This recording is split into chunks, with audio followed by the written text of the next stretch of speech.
Good morning, good afternoon, good evening. Welcome to my channel, The Value Creation Playbook. Today we talk of a very interesting topic in episode 6.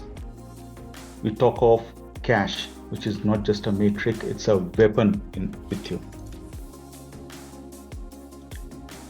Revenue is vanity, EBITDA is sanity, but cash is more than just a KPI.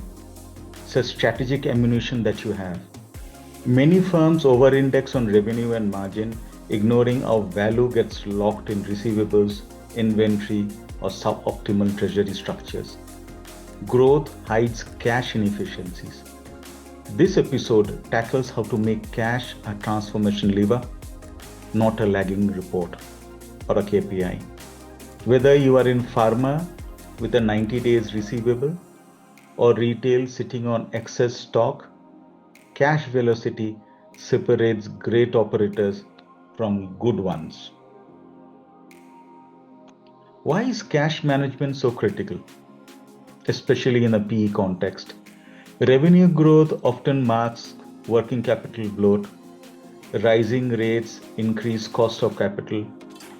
Free cash becomes king.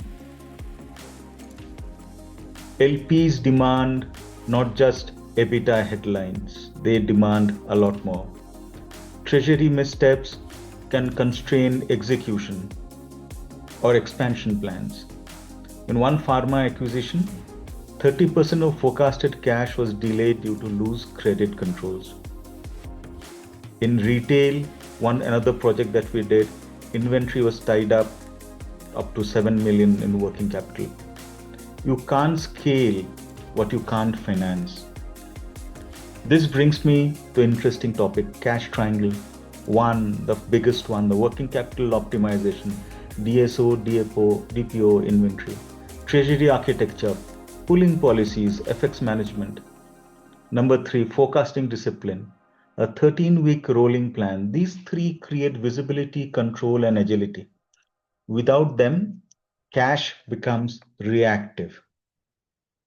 So what's the playbook that you are talking of?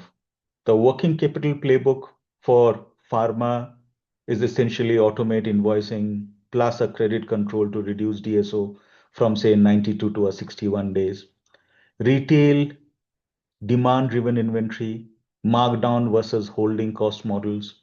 Manufacturing, vendor scorecards, plus procurement terms to stretch DPOs without friction. Each lever must be calibrated. For example, aggressive DPO in a pharma supply chain led to stockouts.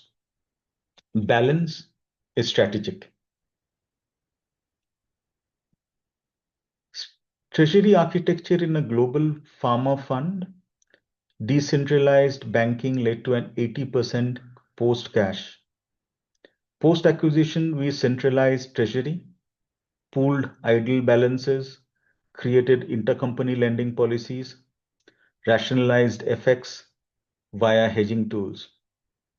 In retail, introducing cash tiering helped prioritize capital allocation by ROI zones.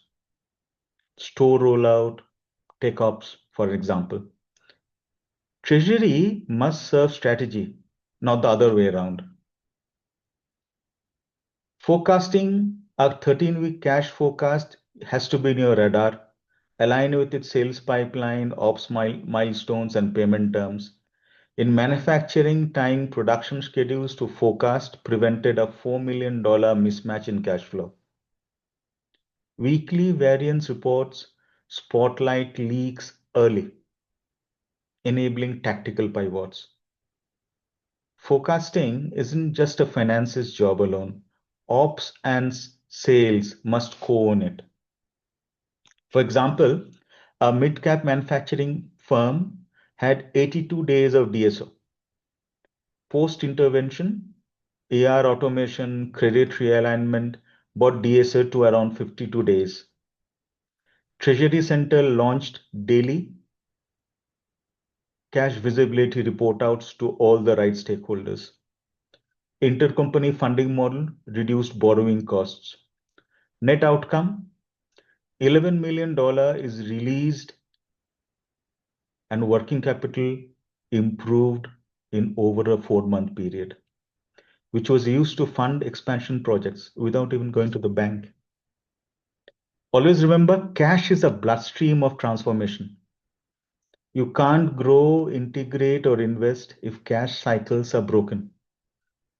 Build your cash triangle, optimize working capital, design agile strategy, treasury forecast with precision.